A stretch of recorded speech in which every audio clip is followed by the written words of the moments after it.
Há uma teoria chamada teoria dos orbitais moleculares, capaz de prever os orbitais moleculares formados a partir dos átomos.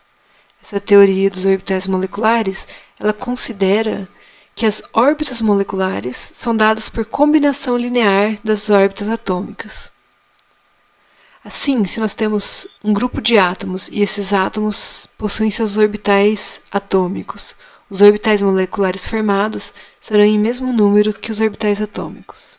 Ao associar dois orbitais atômicos, são formados também dois orbitais moleculares, um ligante de mais baixa energia e um antiligante de mais alta energia.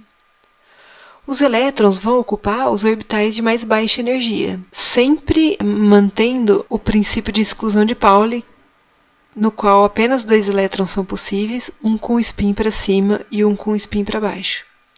Ao distribuir os elétrons nas órbitas moleculares, se essas órbitas tiverem a mesma energia, os elétrons serão distribuídos. Inicialmente, um elétron em cada orbital, e somente depois de ter um elétron em cada orbital, que será ocupado um segundo elétron desemparelhado. Os orbitais atômicos que não podem se combinar, eles são chamados de orbitais moleculares não ligantes. São orbitais que possuem elétrons, mas cujos elétrons não participam da ligação. Como no caso de um átomo de hidrogênio, cada átomo de hidrogênio possui elétrons em orbitais do tipo 1s. Ao se aproximar esses núcleos atômicos, esses átomos, haverá uma sobreposição frontal dos orbitais, formando assim um tipo de ligação sigma, que seria o orbital ligante e um orbital antiligante. Obedecendo princípios mencionados anteriormente, serão formados dois orbitais, assim como haviam dois orbitais atômicos, serão formados dois orbitais moleculares. A ocupação desse orbital vai ser dada por um elétron com spin para cima e um elétron com spin para baixo. Como se tratam de apenas dois elétrons, esses dois elétrons vão ser acomodados nesse nível. Ligações do tipo sigma também podem ser obtidas a partir da sobreposição de orbitais do tipo 2p que estejam alinhados frontalmente. Então, aqui supondo que a gente tenha um elétron nesse orbital 2p, nesse caso um outro elétron no orbital 2p, temos dois elétrons, a combinação dos orbitais atômicos gera dois orbitais moleculares. Esses elétrons vão ocupar os orbitais moleculares de mais baixa energia, sempre de forma emparelhada.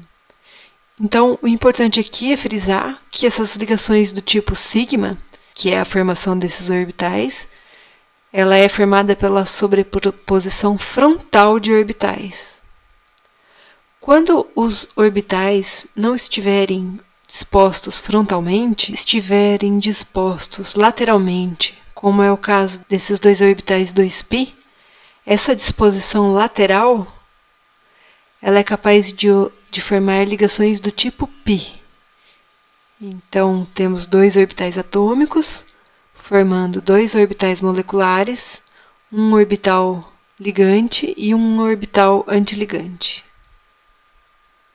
Nessa figura lateral aqui, ela discrimina a associação frontal, formando ligações do tipo sigma, e dois outros tipos de associação lateral, formando ligações do tipo π, ligante e antiligante. As ligações do tipo π são mais fracas do que as ligações do tipo sigma, devido ao grau de sobreposição desses orbitais. Esse aqui é um caso de uma molécula de monóxido de carbono. Além dos elétrons que estão na camada 1s, possui elétrons dispostos na camada 2s e na camada 2p.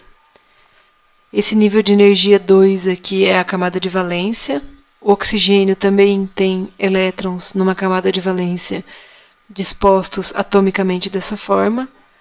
Ao aproximar os átomos de carbono com átomos de oxigênio, são formados os orbitais moleculares do tipo sigma e orbitais moleculares do tipo π, ligantes e antiligantes. Os elétrons vão obedecer o princípio de exclusão de Pauli, onde poderá haver apenas dois elétrons com spin para cima e spin para baixo em cada um desses orbitais. E o preenchimento dos orbitais ocorre sempre preenchendo níveis de mais baixa energia, primeiro com um spin para cima, depois com um spin invertido, passando para a próxima camada. Depois ele preenche orbitais com a mesma quantidade energética. Então um elétron entraria nesse orbital, um segundo elétron entraria nesse segundo orbital, um terceiro elétron entraria invertido no orbital da esquerda, um quarto elétron invertido no da direita, para depois ocupar o próximo nível.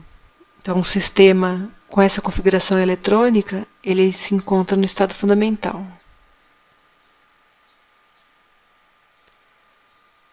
Então, as transições eletrônicas, elas ocorrem nas moléculas, sendo vistas como capazes de mudar o nível energético do sistema. Quando os elétrons estão dispostos em ligações do tipo sigma, e esses elétrons dessa ligação sofrem transição para os orbitais não ocupados, a gente diz que teve uma transição do tipo sigma, sigma estrela. Se os elétrons estão nos orbitais moleculares do tipo π, eles podem ir para os orbitais antiligantes do tipo π, π estrela. E assim, a gente ainda pode ter transições eletrônicas de elétrons em orbitais não ligantes do tipo N, tanto para transições do tipo π estrela quanto para transições sigma. A quantidade energética de cada uma dessas transições vai depender de cada molécula, sendo que as transições de sigma para sigma estrela costumam ser transições que necessitam de uma quantidade energética muito grande. As setas são proporcionais ao gap energético e inversamente proporcionais ao comprimento de onda.